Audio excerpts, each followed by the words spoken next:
Check then. Swear to God, we finna get all this money. Watch what I tell you.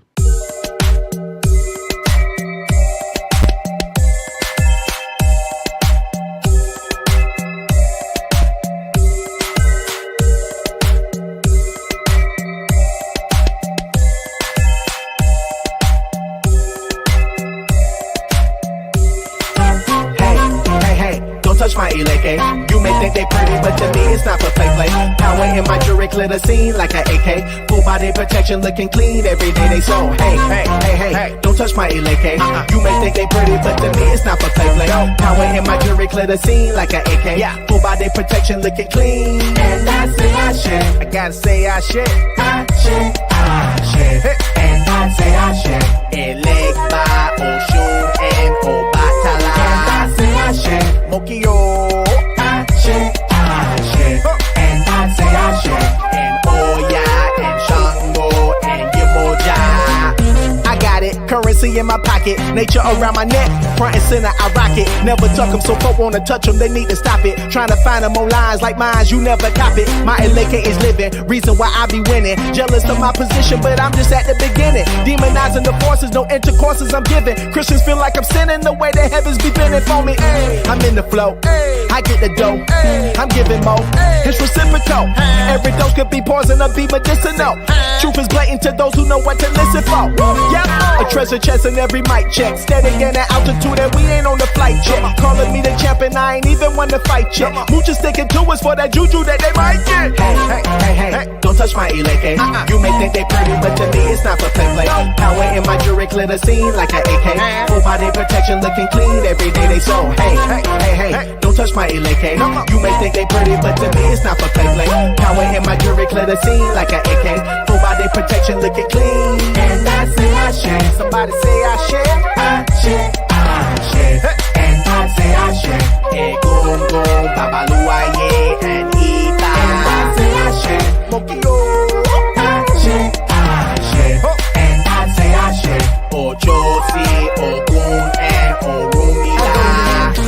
Got them holy beads around my neck. Them sacred guides on deck. Yep, it gets protection all around. Kosi Wahala, big blessings abound. I'm open to receive all the things this universe is laid at my feet, and I'm walking yellow brick road and laid with gold. Oh yeah, I get it from my mama, she reigning on her throne. La de Koju, Oriye Oshun, hell sea water goddess, keep that blade and some honey. Lord, she just keep going, hard to stop when she gets started. A river flowing, anointed from head to toe, baptized. Got Orisha by my side, and my eagle all around. Ain't nothing stopping me now, full force on them, full glow on them. Spirit realm said go, so I move for them, a walking altar.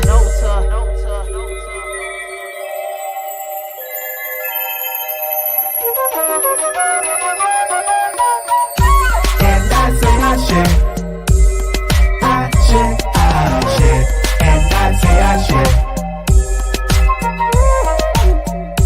And I say I shit. I shit. And I say I shit.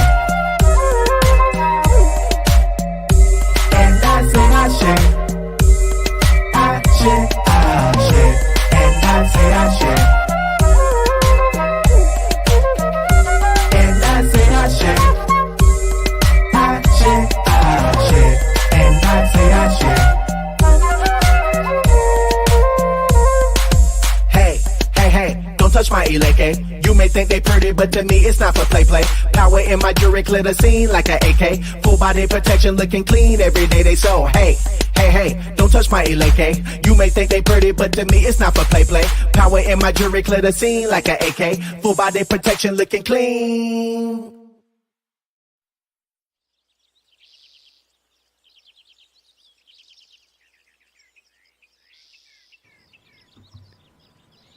Yeah, let's see what we got. 1, 2, 3, 4, 5, 6, 7, 8. Woo! You done hit him, Baba. 10, 2, 14, 15, 16, 17, 18, 19. God. 20. Good day. Who this messing my count up? Alive for you, bruh. I told you we was gonna hit. Yeah. Shoot, I'm counting me and Baba out right now. I'm waiting on Sunday to come out, hit her. We good. She finding out right now. We checking in. Hold on. Good. About to hit him again.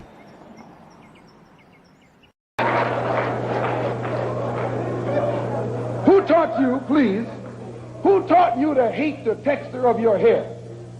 Who taught you to hate the color of your skin to such extent that you bleach to get like the white man? Who taught you to hate the shape of your nose and the shape of your lips? Who taught you to hate yourself from the top of your head to the soles of your feet? Who taught you to hate your own kind? Who taught you to hate the race that you belong to? So much so that you don't want to be around each other. No, before you come asking Mr. Muhammad, does he teach hate, you should ask yourself who taught you to hate being what God gave you.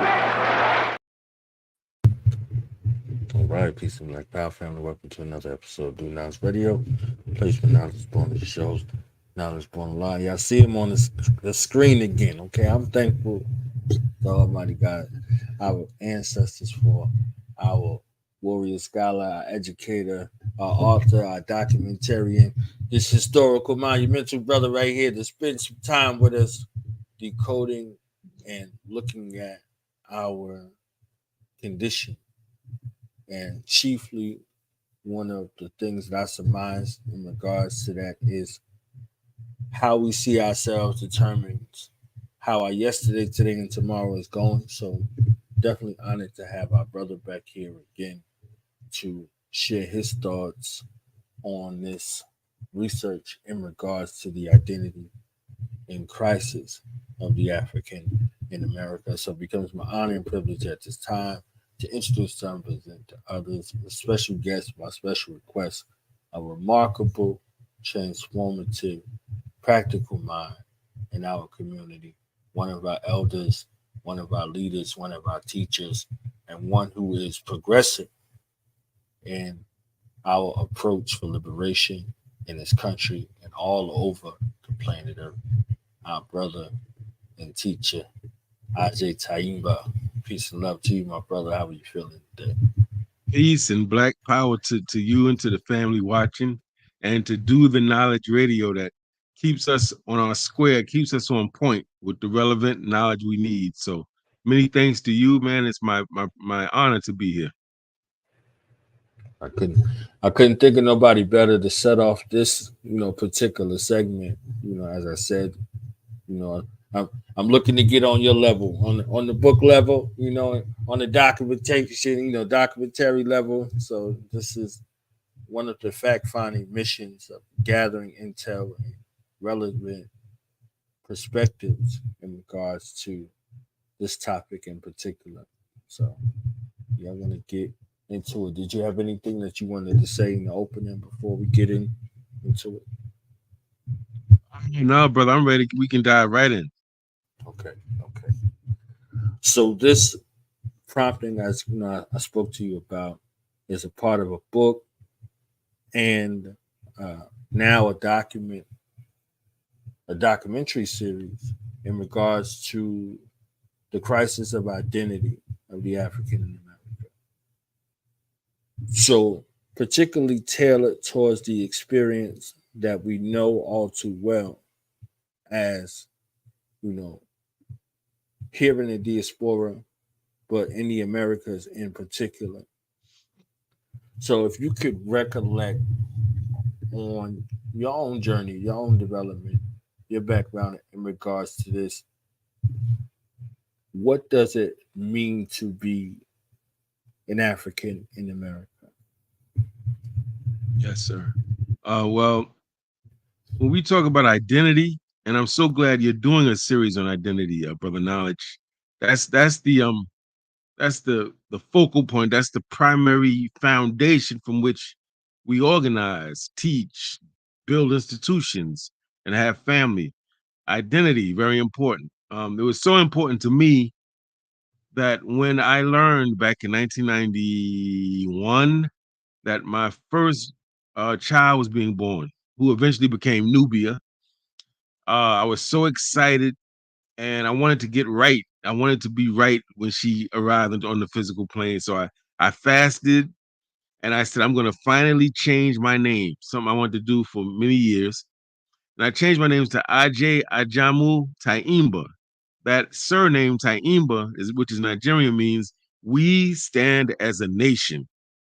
I wanted to make it clear. I didn't want my babies coming to the world with the white man's names. I wanted to make sure that their names were African and had meaning. So this idea that built into my name is nationalism. We stand as a nation, to remind me that in all my work, in all my endeavors, the goal is to push us forward, to advocate, and to be part of a movement to consolidate Black folk as a nation, not just some loose assemblage of people spread around the world that have different cultural traits and different slang. And no, a nation. Now, we're a dormant nation, but we are a nation nevertheless. And I'm still on that mission. So for me, identity is everything. And in terms of what it means to be an African, that is a very complex question. But for me, it means that I trace my lineage, my bloodline, to the continent of what we now refer to as Africa. It used to be known as Ethiopia, used to be known as Akibulan, depending on who you talk to and what time period you're referencing. But I trace my lineage back to that landmass that we call Africa. But furthermore, I trace my lineage back to the culture of that landmass, which means that I stand for group and collective advancement over personal achievement. It means that I define myself by the extent to which I'm a resource to my community or to my immediate family. It means that I advocate, as Dr. Khalid Muhammad said, peace when possible, but violence when necessary, particularly when it's in defense of my family. It means that I don't just consider my my queen and my biological children my family, but I have a sense of this extended family that extends to um, community members and aunts and uncles and people that I refer to as aunts and uncles and babas and nanas, during my journey. So to me, being African American for me means that I trace my lineage back to the motherland, that I am Pan-African, that I don't get caught up just in my struggle or our struggle within the borders of the United States, but that I connect to that motherland that gave birth to everybody walking this planet. And it means that I measure myself to some degree through our ancestral value system. It means that I try to practice Mayat, that I try not to cause any harm to anyone, try not to make anyone cry, that I don't violate people's harvest, that I don't violate people's land, that I'm not coveting from anyone. Now, a lot of y'all are hearing this, by the way, and say that's the 10 Commandments. And that's because the white man expropriated from Mayat and put the 10 Commandments into being. But before, there was a person, a historical figure they referred to as Jesus, right? There was Kemet, the ancient civilization of Kemet. So that for me, that's what it means. And that could be a whole conversation in and of itself. But just to give it a summary, that's how I see it. That I am my brother's keeper. That's not even a question in African tradition. Of course, I'm my brother's keeper. Yes, I'm my sister's keeper. Yes, I'm my village's keeper. So absolutely, that's how I would see it. Wonderful, wonderful, wonderful. So, growing up, I know you come from a cultural background, but what was the consensus that you could gather from the time frames? If you look at the periods from which you grew up, what was the overwhelming response or attitude towards being an African or having any connections to Africa?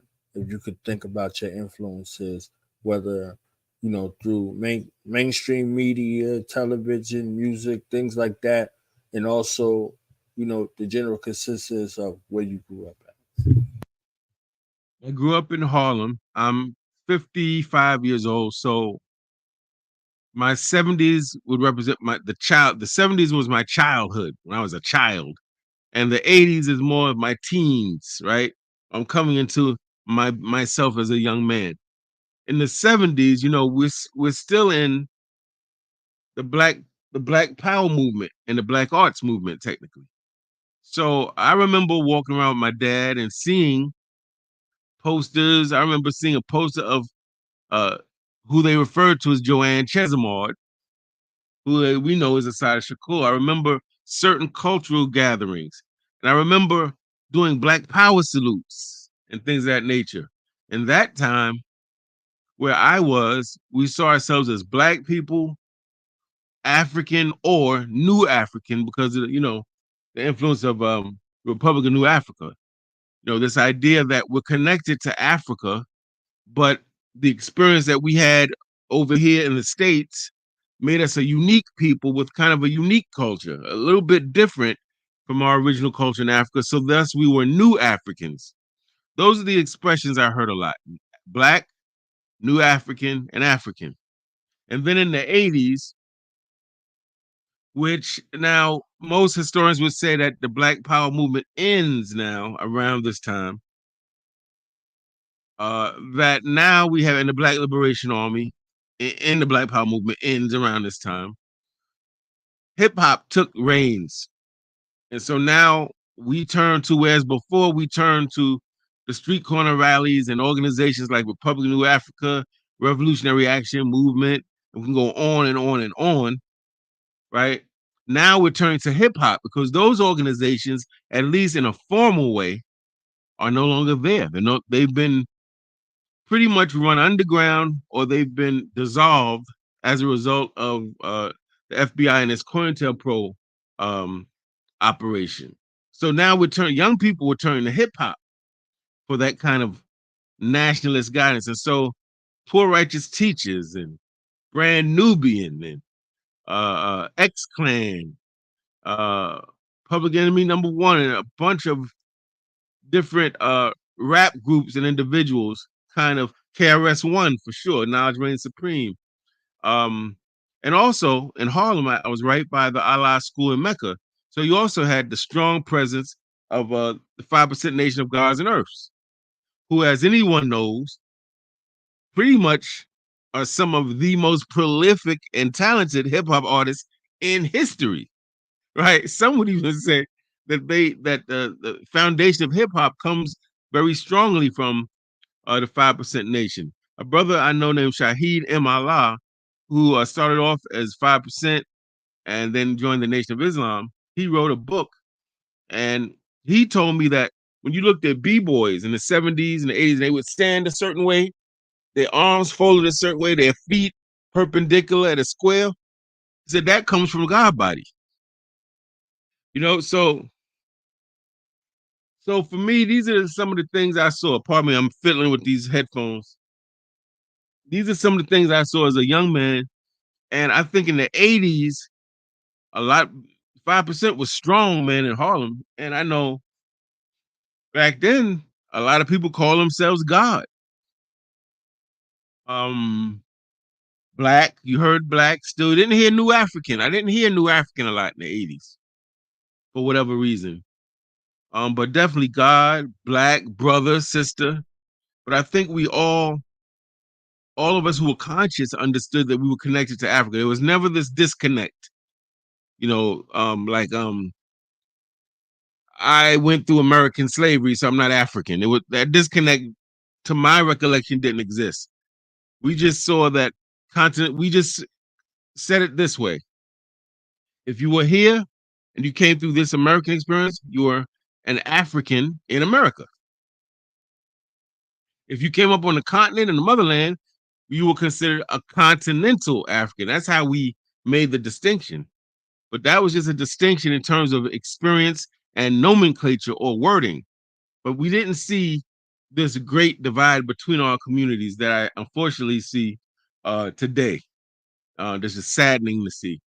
We saw it as we come from this continent, and if you could take a bunch of graham crackers that are brown and crush them up and sprinkle them on the world map, that's what they did with us. They crushed us up and distributed us all across the world.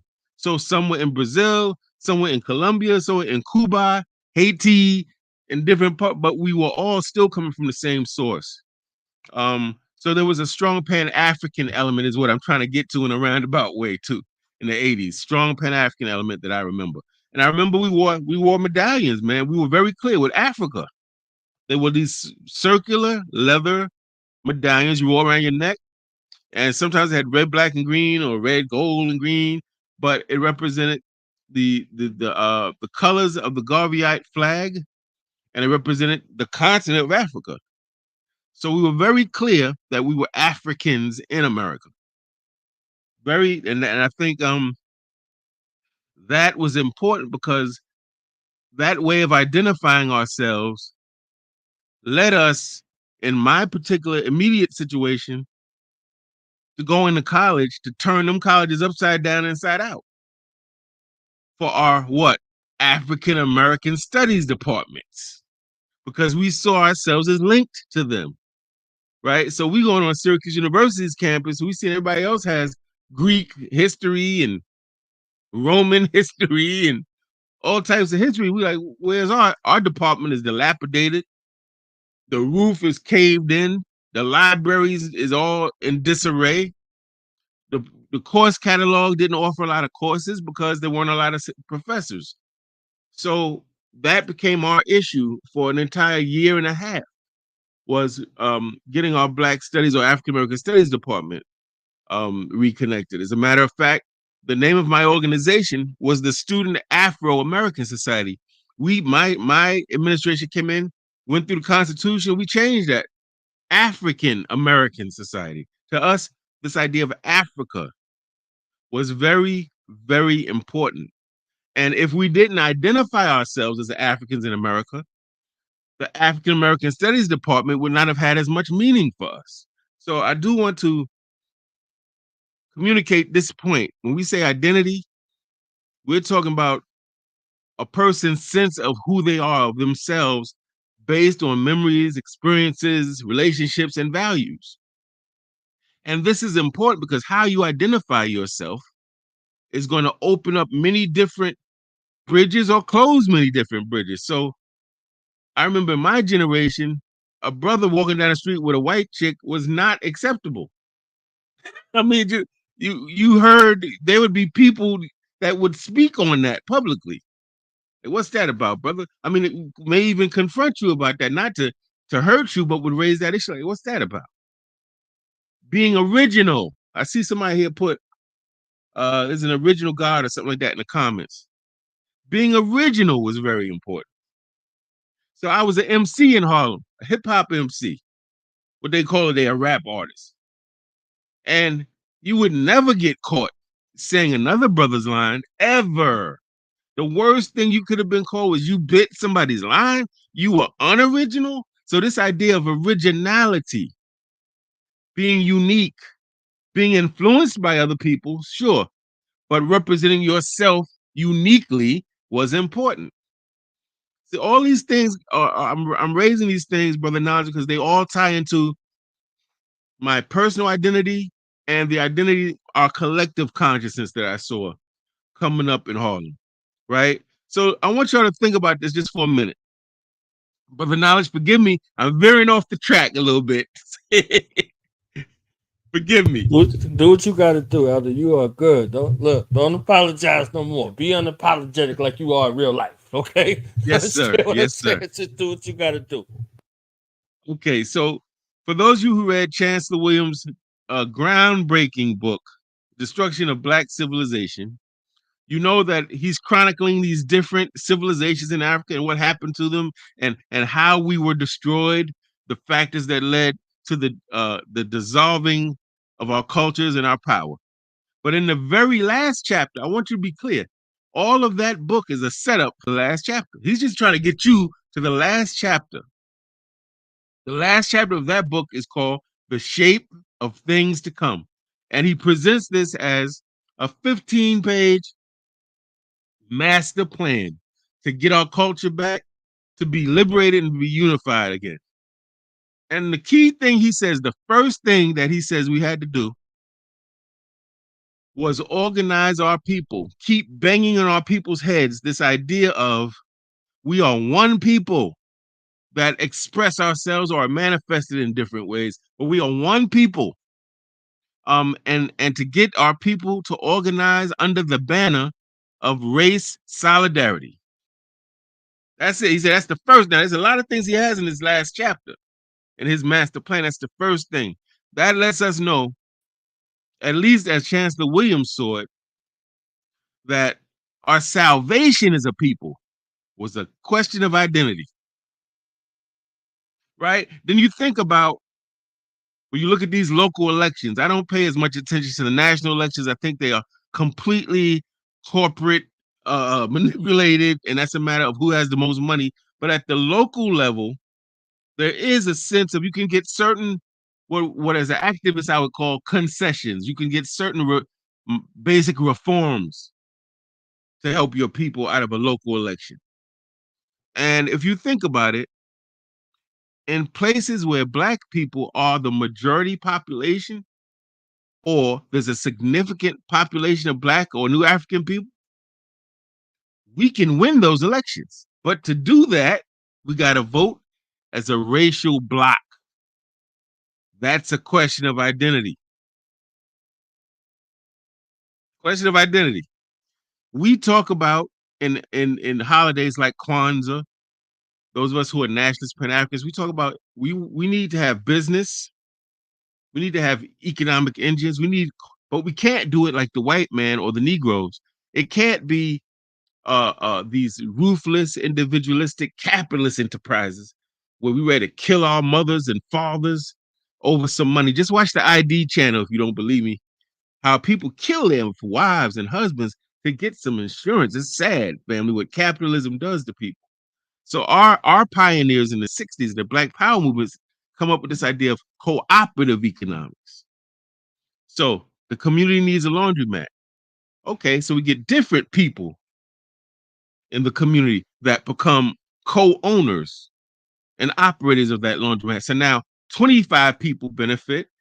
And because we buy food, or buy products and things like this in mass numbers, we can get supplies cheaper. So now that means we can offer our community discounts. This especially rings true with things like supermarkets, cooperative economics. But guess what? The backbone of cooperative economics is people identifying with the project, identifying with each other, seeing each other as family. It's a question of identity. If we talk about we need to defend our community, which we certainly do need to do, and we talk about I know I'm in touch with several commanders, if you will, throughout this country of Black militias. Shout out to Brother Amun in Houston with the Anubis militia. Shout out to Baba Babu and Huey P. Newton Gun Club. There's so many. But in order to have a militia and defend the community, you have to ask, well, who's in our community? How do we define our community? And who are we defending our community from? Question of identity. I'm trying to show you in a painstaking way that all of these questions come back to how you identify yourself. And if you're very confused about these issues, that's going to convolute and compromise your liberation movement and your community initiatives, right? Now, I want to say this too. Amos Wilson, our great, great, great philosopher, thinker, psychologist. I think he was a genius. We throw that term around loosely, but I really think this man was way ahead of the curve. He had a way of thinking about things and saying things that we overlook, that we didn't take seriously. And we hear him say, whoa, I got to take that more seriously. Check out what he says. He says, in order for white supremacy to work, in order to get black people to give their enemy all their money when they get paid, in order for white supremacy to have black people kill and hurt and inflict some of the craziest levels of violence upon each other, but never lift a finger to check the cracker, and just sit there and be watching and filming when the white police are beating up a brother. And you say, why don't you do nothing? Oh, that's the police. In order to get our people there, in order for white supremacy to work, our people must be out of our minds. That seems like a real simple statement, doesn't it? But that's profound, because it helps you understand all the craziness you see from our people. In other words, when we see things that are backwards coming from our people, understand that it was set up that way. It was socially engineered. We were conditioned to be that way. Now, that doesn't let us off the hook, because we have to be sharp enough to say, when we act this way towards our queens, there's this new trend I'm hearing. Black men going on social media, beating up on our sisters. Sisters are the reason our kids are wayward. Sisters are the reason that marriages don't work. Wait, hold on. This is the primary component of the family who has stayed the course. When dad was a wino and was gambling and wasn't bringing that money in, who was there? Let's be honest. How many of us were raised by our dads? Let's be honest. So that's a backwards action. That's what we would call as revolutionaries. That's reactionary behavior. Women are the majority of our population. Women, whether you like it or not, are going to college at records level, whatever that means to you. They're trying to better themselves, position themselves to be empowered. When you get locked up, good brothers, some of you are in the thread. If you know what I'm talking about, who was there visiting you? I'm just curious. Who went and visited you? Who's putting money in your commissary? Who's defending you? Sometimes we don't even deserve it. The black woman. So when you see this new condition of black men going in public venues and beating up on black women, we need to say that's backwards. But we have to be that way for white supremacy to work. See, if we identified ourselves correctly, if we know not only who we are, but whose we are, then we'd be dressing differently, eating differently. We'd have a whole different rubric of how we choose our mates. Because see, white folk are into something called animal husbandry. What does that mean, Brother Ajay? It's the science of mating animals, so that they want to produce a baby animal that will grow up and be have a lot of meat, because they're going to sell it for market. So they're going to look at the male of this animal, the female of this animal. They're going to try to mate them. That's a science. When we identify ourselves a certain way, we're not going to care who we with. Or it's going to be all a matter of physical attributes. Oh, she's this, or he got this. But when you identify yourselves as a god on earth, a goddess on earth, capable of speaking truth to power, you're going to be very selective about the sister you get with. You're going to be very selective about the brother who you allow in your cipher, my sister. But that's why it all comes back to identity. So back to Amos Wilson. Look at all the things we do that are self-defeating, or we might say backwards. And you can trace that. It helps you understand. Of course, we got to spend all our money with white folk. Of course, we got to buy into their holidays. You ain't got no money to eat. You're not paying rent, but you running out buying something for Valentine's Day. Huh? Come on, family. Really? Not worried about savings. You want money in your pocket, but no assets saved up for those rainy days, which you know are coming. Of course, we must be this way. Because if we treated our money right, our queens right, our kings right, if we taught our kids right, white supremacy would no longer be in power. It's very simple. Now I want you to think about what our late great psychologist, Dr. Frances Cress Wilson, said famously. She says, we're the only people on this entire planet who have been taught to sing and praise our demeanment. I'm a bitch. I'm a hoe. I'm a gangster. I'm a thug. I'm a dog. And we can add to that, I'm a nigger. Right? Then she says, if you can train people to demean and degrade themselves, you can oppress them forever. You can even program them to kill themselves and they won't even understand what happened. Do we not see this? Yeah, she's absolutely right. So, and she's speaking very directly to the issue of identity. If you can get, I mean, think about this, family. I'm gonna give you a scenario real quick. Let's say that you're a parent and you have a little child. Let's say you got a 5-year-old child. You know, 5 years old, they're very inquisitive. They're constantly asking questions. They get on your nerves a little bit. They're asking questions over and over. And they see an old man, humpback, bent over, dirty, unkempt, scratches, scars on his face, limping badly, right? Picking up cigarettes off the ground and smoking them, begging people for money. And your little kid say, "Oh, look at that guy. He's terrible. That's messed up. He coming out like that, daddy, right? Mommy, that's terrible." And you say, "Wait, I know you may not see it now, but that man used to be, he ran for city council. He was brilliant, or she was brilliant. They had these degrees. They raised the money for the community. They had a community center they ran. They gave your dad a job back in the day.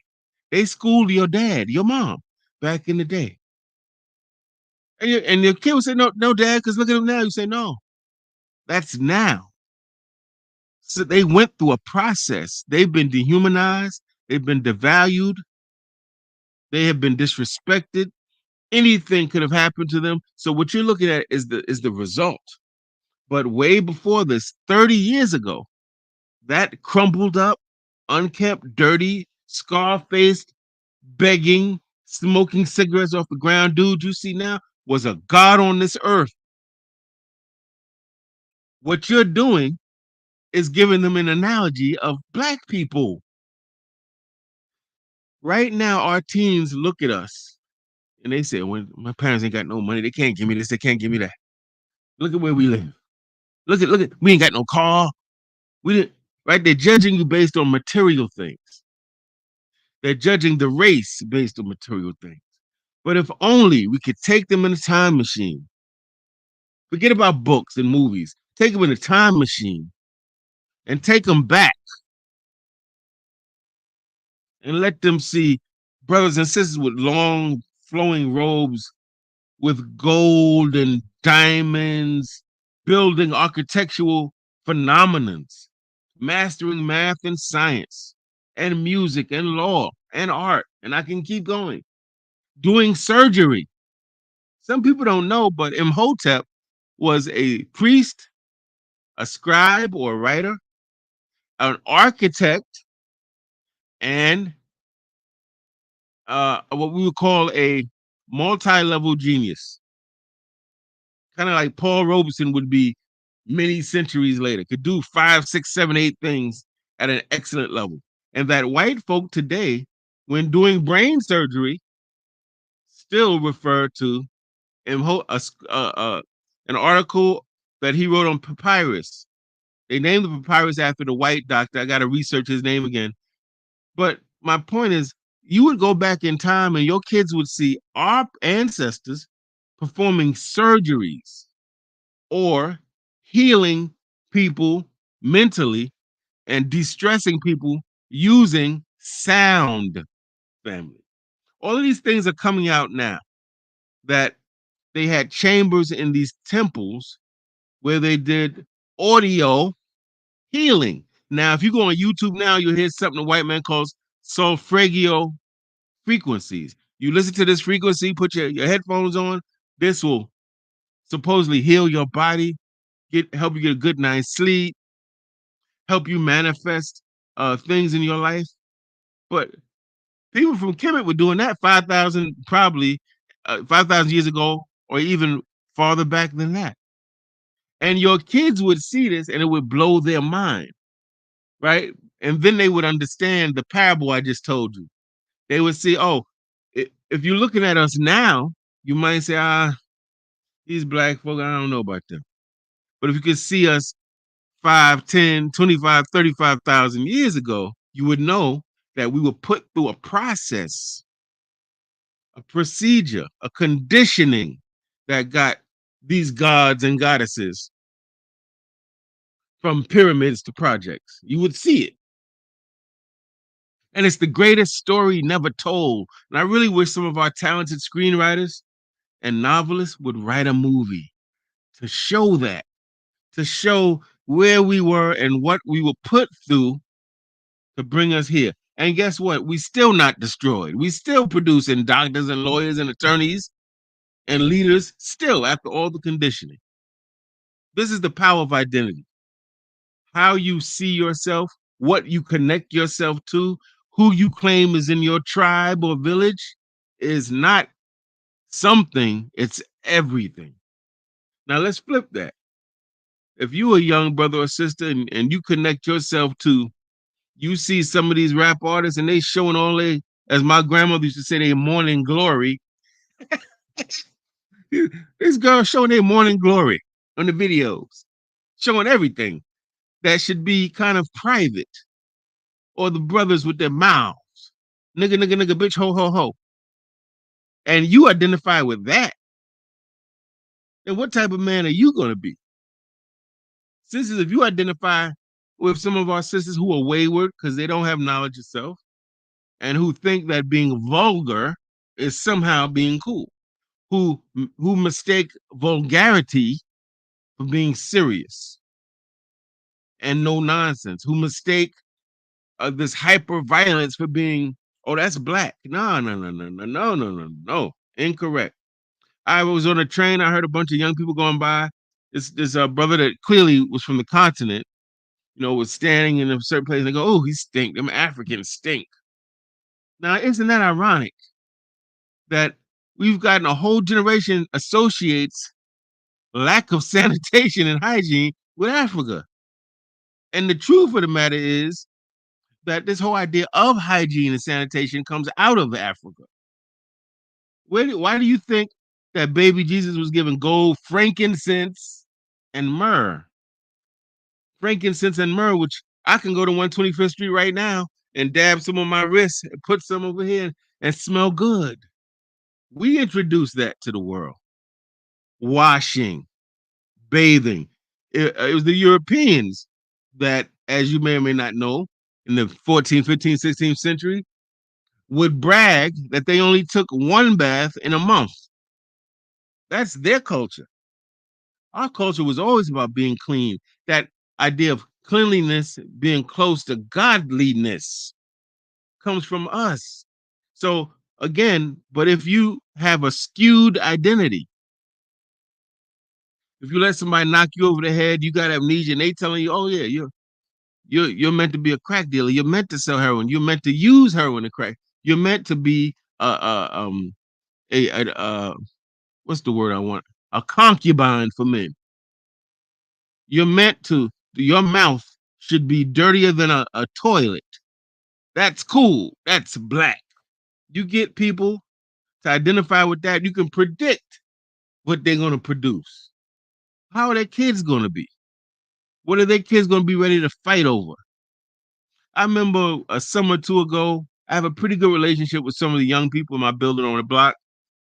They call me, hey, OG, what's going on, OG? We talk. And one day, two of the brothers I knew was in a really hostile argument. They yelling, calling each other, nigga, you motherfucking nigga, nigga, nigga.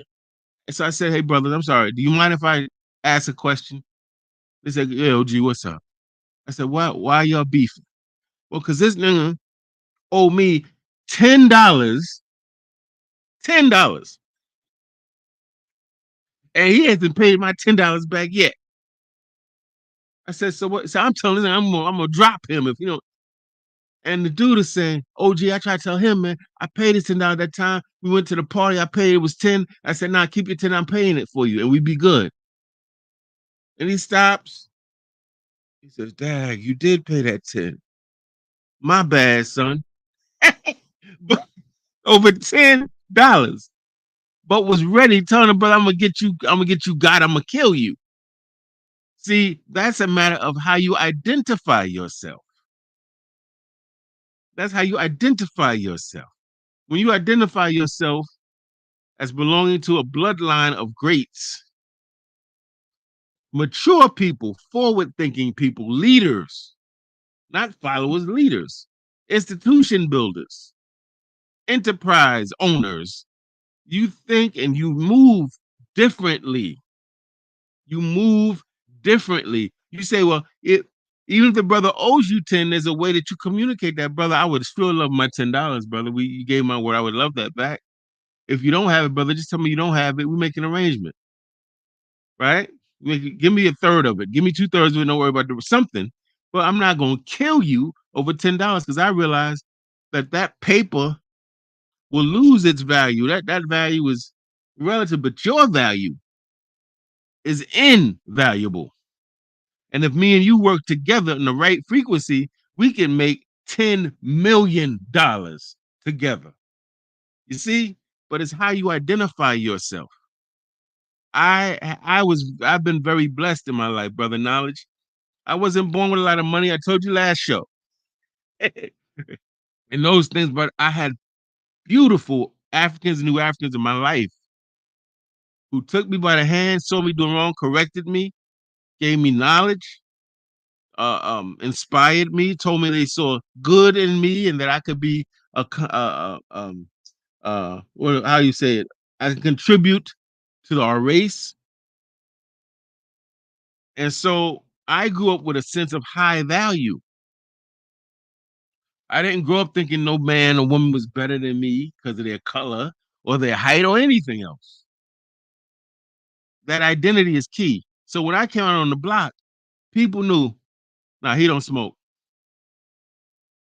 Nah, he don't drink. Leave him alone. Right? And this is the brothers that was the wild brothers on the block.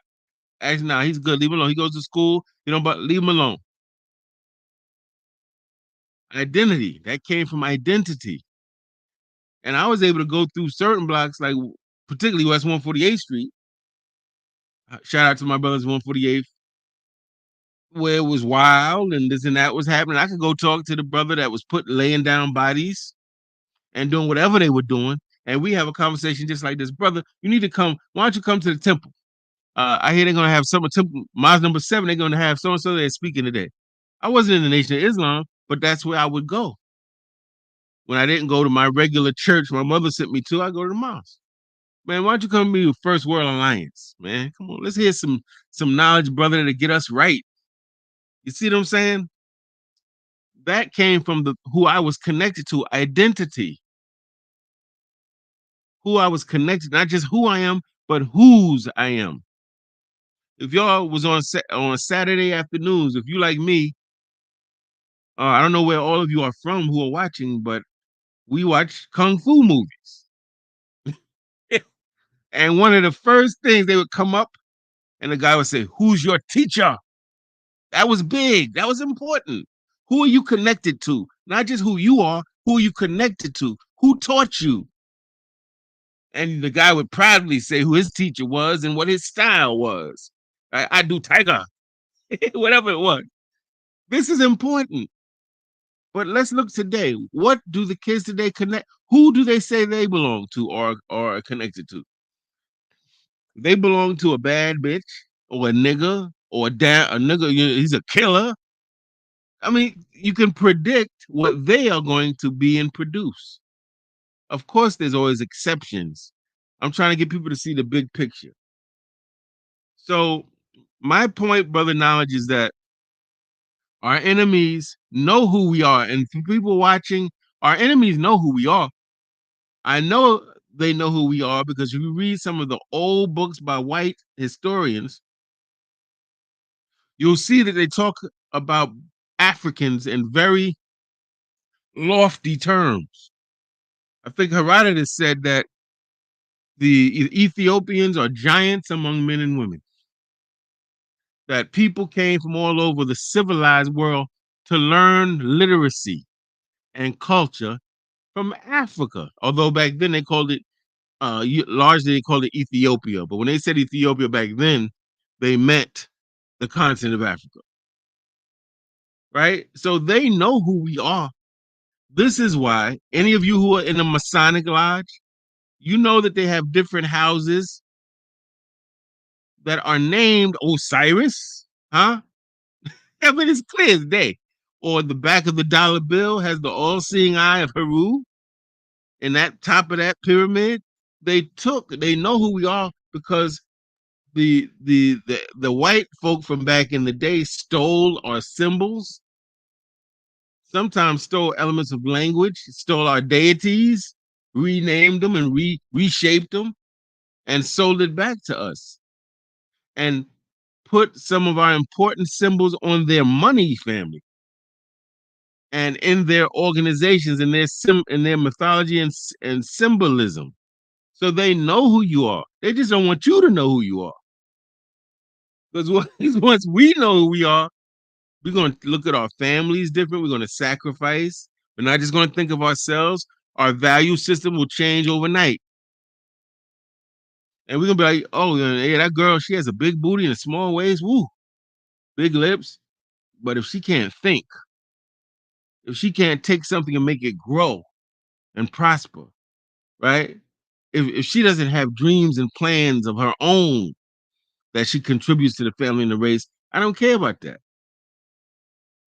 Same with the brothers. Or the brother, he can knock everybody out. He's a good shooter. He could sell out to 8 balls. And okay, what can he do for his neighborhood? What can he do to raise his block up?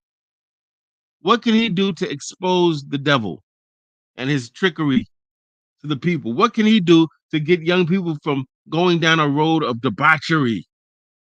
If he can't do that, sister, see, this is what I'm saying. It's how we identify ourselves.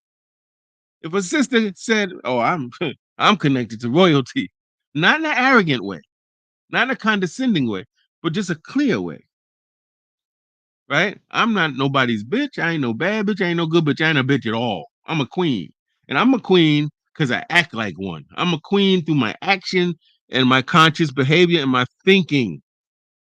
There's certain places she would not be. You wouldn't have to keep telling her, stay away from there. No, she wouldn't. I'm staying away from there because that's not, I don't roll like that. And she would, the sisters in her friendship circle, she would share her knowledge with them in hopes that they too would rise. Fights would go down. Babies would not be born. Forget out of wedlock. That's the white man's idea. This whole thing, you got to be married in his church for the child to be legitimate. If not, the child is a bastard. No. What makes the child illegitimate is the parents. The child is always good. If the parents don't have a connection to him, that's the parents' issue, not the child's issue. All of that would change. Thank you, Les Nobody's. Yes, that's correct. Thank you for that correction. She said, I ain't a queen either. I'm a goddess. Thank you for that. Empress and priestess. That's correct. You're right and exact. So I really want to impress this topic that you're raising with us, Brother Knowledge, is of the highest importance. It's not just a play on words.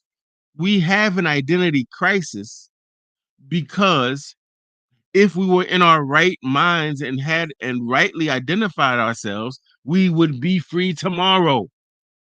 We would be ungovernable by white folk or anyone else. We'd be they wouldn't be able to govern us. We would not respect their rules. There'd be constant friction, constant back and forth. Right? But because we identify ourselves as bitches, hoes, sluts, niggas, bad bitch, gangsters, thugs, and all this, yeah, we're gonna live out that reality. You know, so I thank you for even bringing this very important issue up, because to me, it's the foundation. It has saved. I know for a fact it saved my life. How I was taught to see myself and identify myself. I didn't have a drink of alcohol until I was 30 years old. I didn't touch a cigarette and a weed, none of that. I was 30. It was in my mind that these were things that the white man put into our environment to disturb our health and to take our money. Identity is very important. And I don't want to necessarily sell people on one way of identifying ourselves because we have multiple, you can have multiple ways you identify yourself, but you can have a primary way you identify yourself too. Be like, I'm an African, or I'm a new African. But because I'm also a football player. I also happen to be a poet. I also happen to be a father. And I also happen to be a son. So there's different identities, but those identities come under this one umbrella. And I would also say, Brother Knowledge, one of the issues that plagues our community right now, which makes it so much more difficult to organize than, let's say, in the 60s and 70s, is that we've taken this identity piece and we run with it, my brother. Oh, man. So now we got the people, I can no longer say, hey, black people, we're meeting at 12 noon and over the triangle, we're going to meet. Because now it's like, well, is this for black women too? Is this for black trans people too? Is this for black gay people? Is this for black Republicans? Is this for black Democrats? It's like now we got a million micro identities. And it makes it nearly impossible to organize. So we can't, so just to bring it back to the original things I said, voting as a block of people, almost impossible. Because people who should be saying, well, I'm black, or I can say, or African, but I may have this different religious belief, or I may connect myself to an African spiritual system, but I'm black. I get it. I identify as black. Now everyone is sectioned off. And it's funny because I remember, I'm going to give you a good example of how that gets in our way. Forget our brother's name, but he's an actor and he became a director. He wrote, directed, and starred in the movie Birth of a Nation, which was about Nat Turner. The movie was doing pretty. Say that again. It was Nate Parker. Thank you, sir. Brother Knowledge is on the scene. That's why his first name is Knowledge. Yes, sir. Knowledge. Nate Parker did this movie. Now it was doing pretty well. And then all of a sudden, white feminists made the argument that this guy, when he was in undergrad in college, had raped a white girl. They were incensed by it. They said, "You're supporting this black guy's movie? He's making all this money, and he raped this white girl and got away with it." Some of our sisters who identify as feminists jumped on that bandwagon and now started saying, let's boycott his movie. Now, mind you, they took the brother to court. He was at University of Pennsylvania, highly conservative, highly elite. And if they could have found a shred of evidence that that man was guilty, I'm pretty sure he would have been guilty and kicked out of school and brought up on criminal charges. He went through court. They found they were unable to corroborate that. Right now, none of us were there when he supposedly did this. The white girl that accused him of doing it went right back to his room the next day, supposedly. None of us could say yay or nay, but the only thing we have is the court records, and the court said we have no evidence to believe this is true. We have a lot of great suspicion about the white girl. You do know there's a history of white women accusing black men of rape, don't we? Did we forget that? So there's no evidence this man did this, but just on the word that the white woman made the accusation, the white feminists were incensed. Black women who consider themselves feminists joined that bandwagon. I couldn't believe it. People that I knew went to grad school with, we had little arguments. I said, "You can't. That's not principled. That is not a principled position you're taking. If he's exonerated, you can't act as if he is guilty. That is unfair. And then you want to mess his money up, his legacy with the movie. But look, this movie wasn't pimp. This movie wasn't bitch better have my money. This movie is about Nat Turner.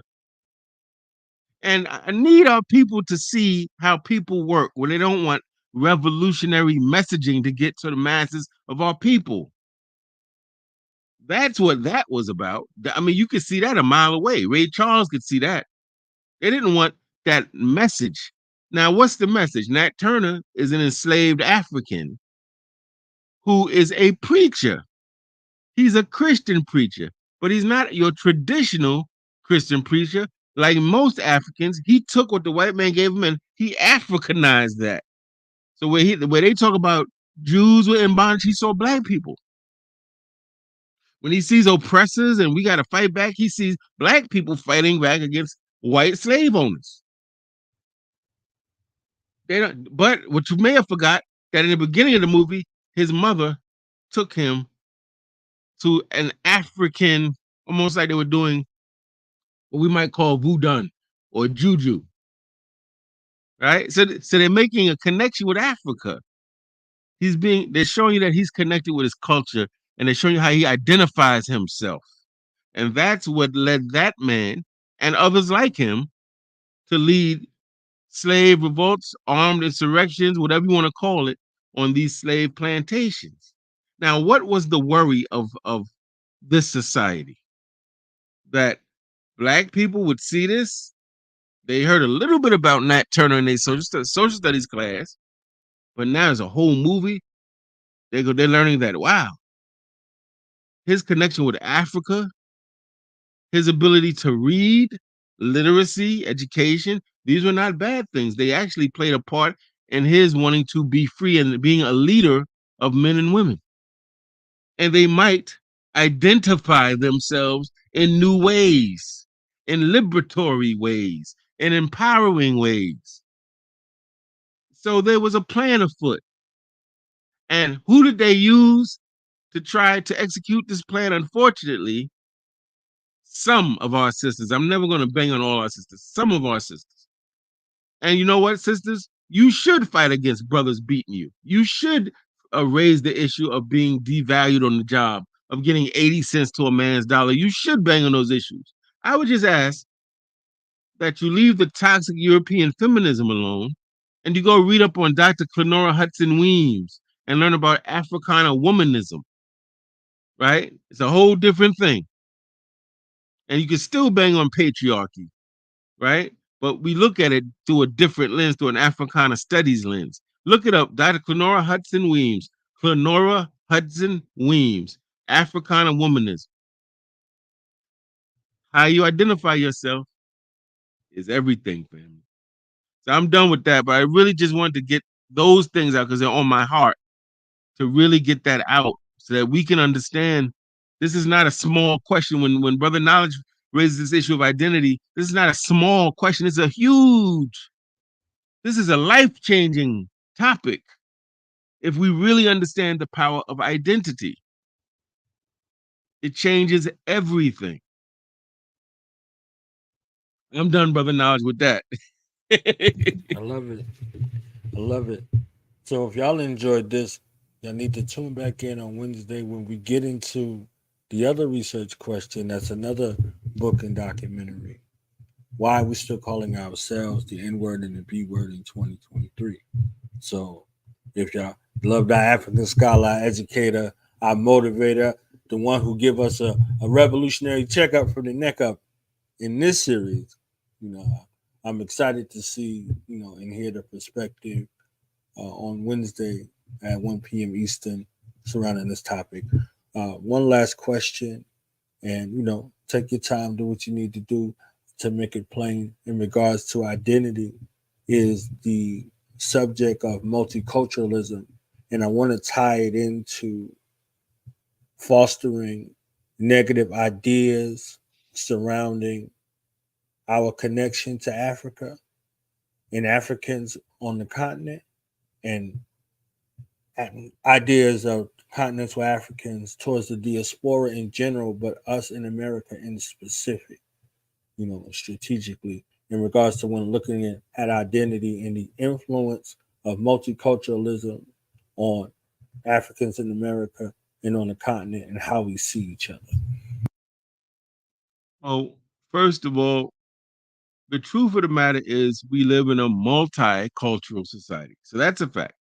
And that just means to say that there are people that um come from different nations, may have different national identities, different religious or yeah, we'll say different religious identities, have different culinary or dietary traditions, have different holidays or important people they celebrate or recognize in their culture. So there's several different cultures.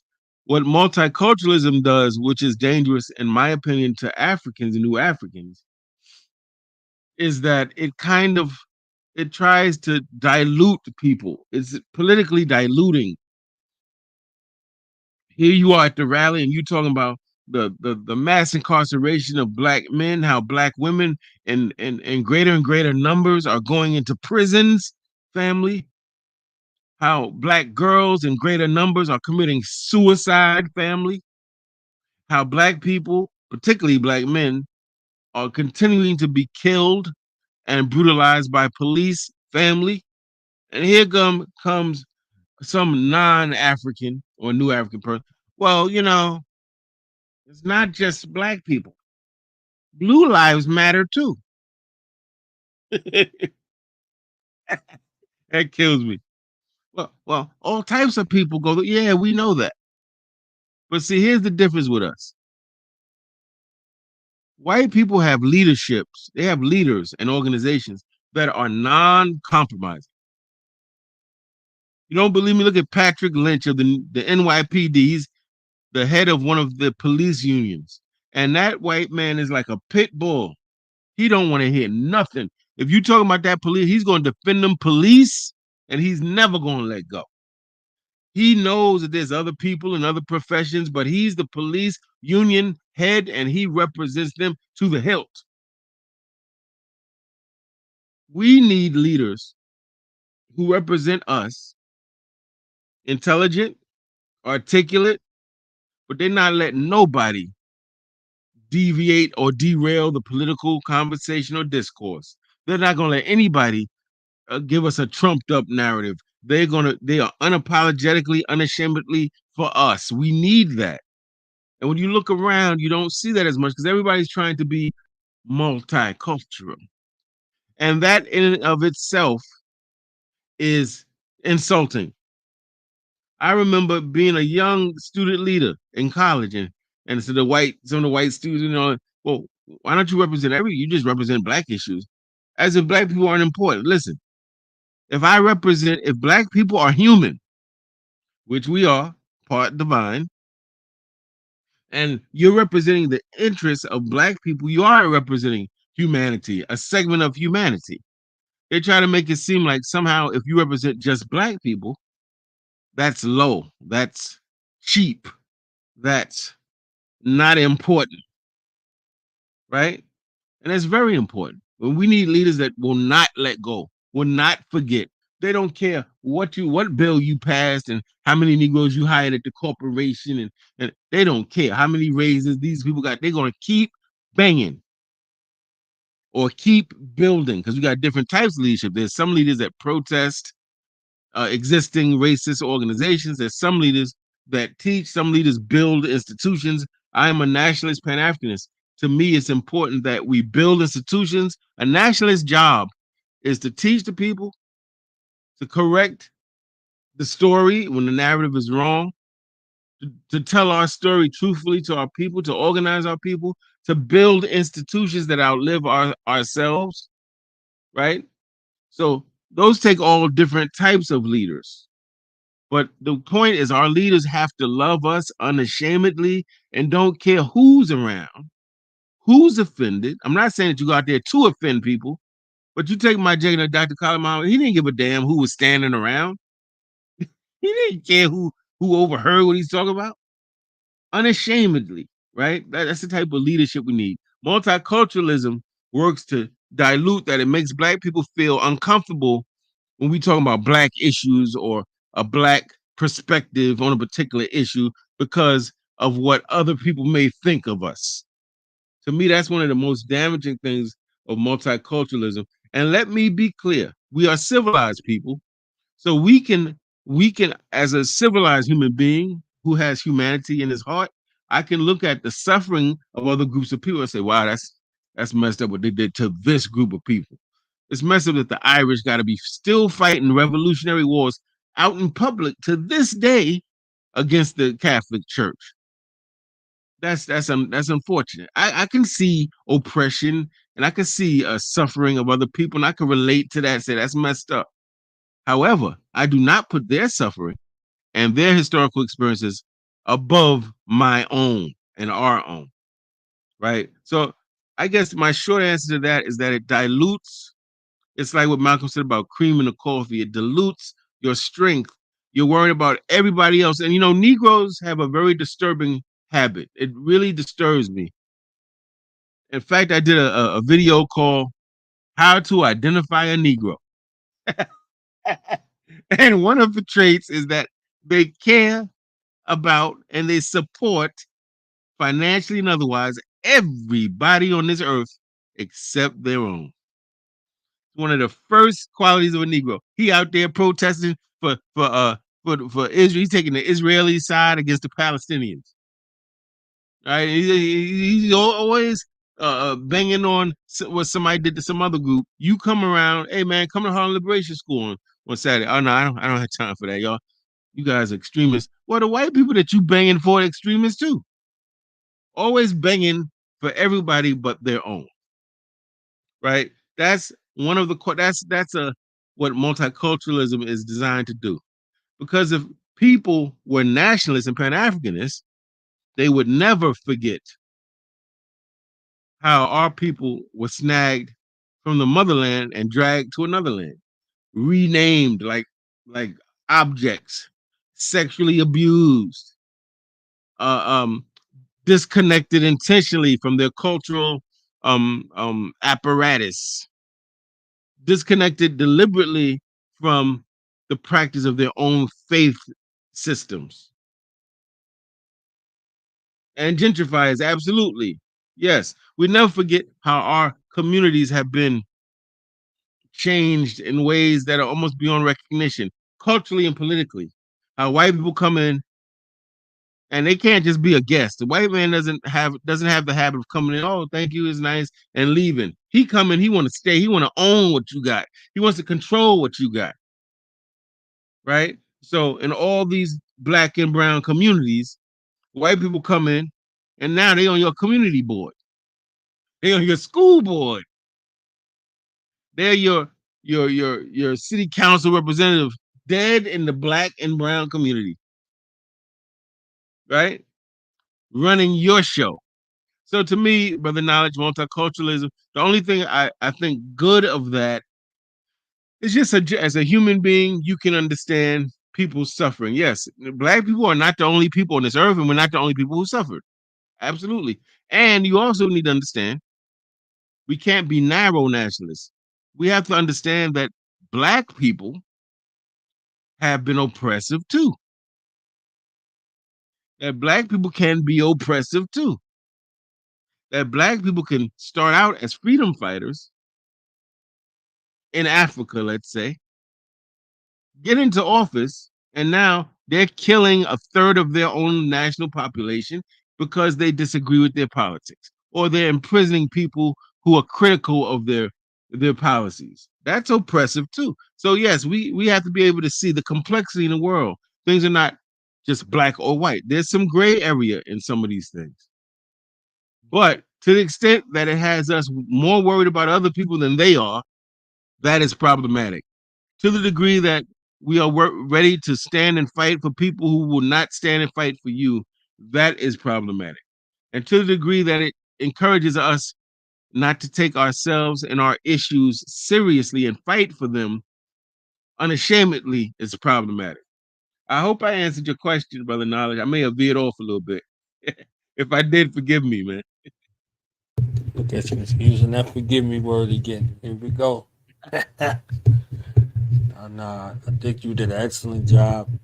And, from the commentary and, some of my notes, I think this is very amazing. and very thought provoking.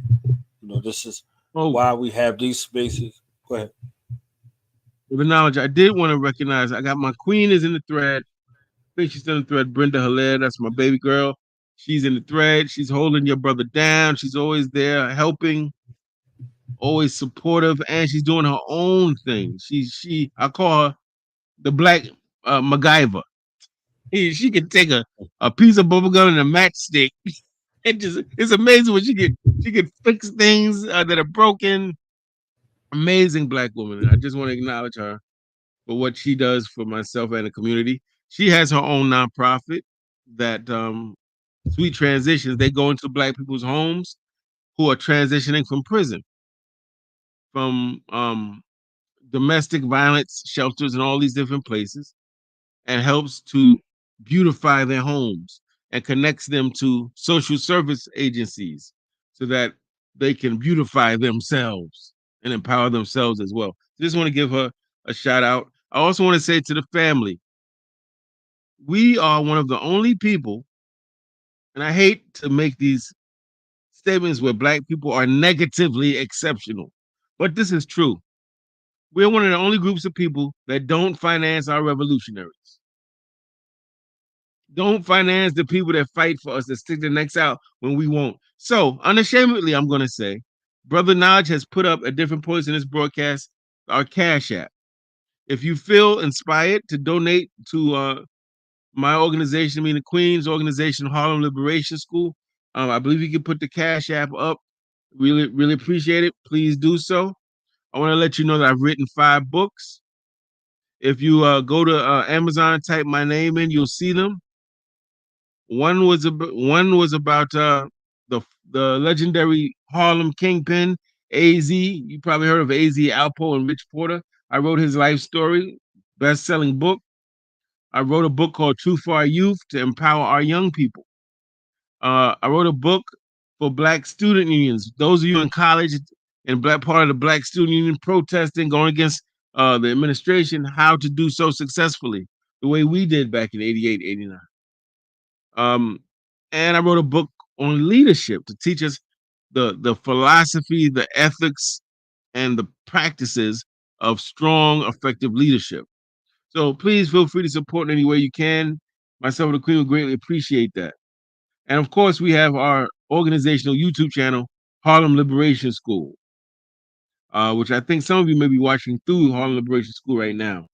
I would humbly ask if you have not yet to please subscribe and to spread the word. And thank you for listening and joining in with us.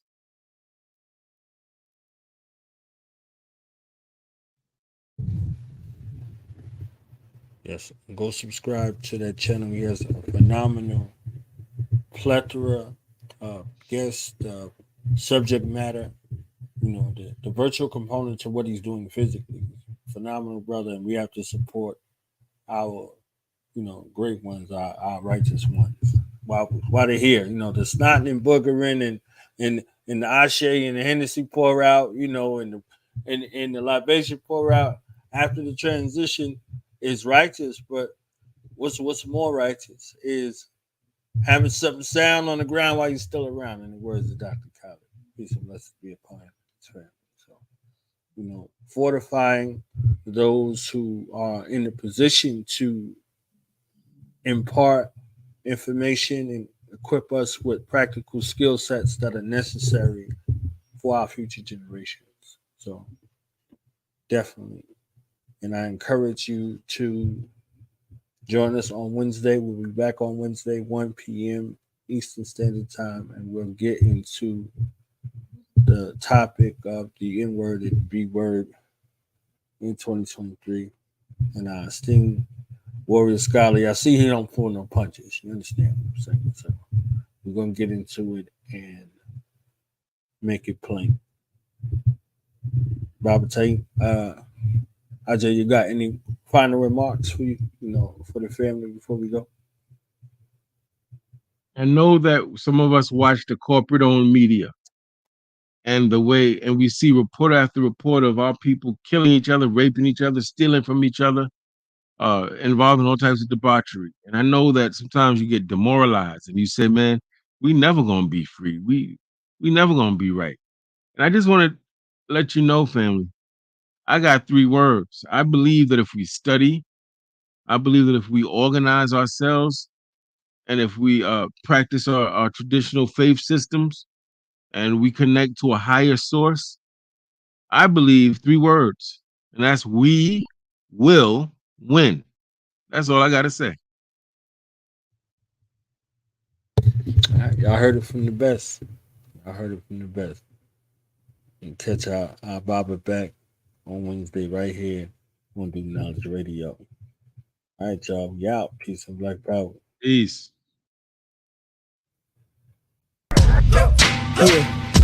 Yeah. Now we gonna tell them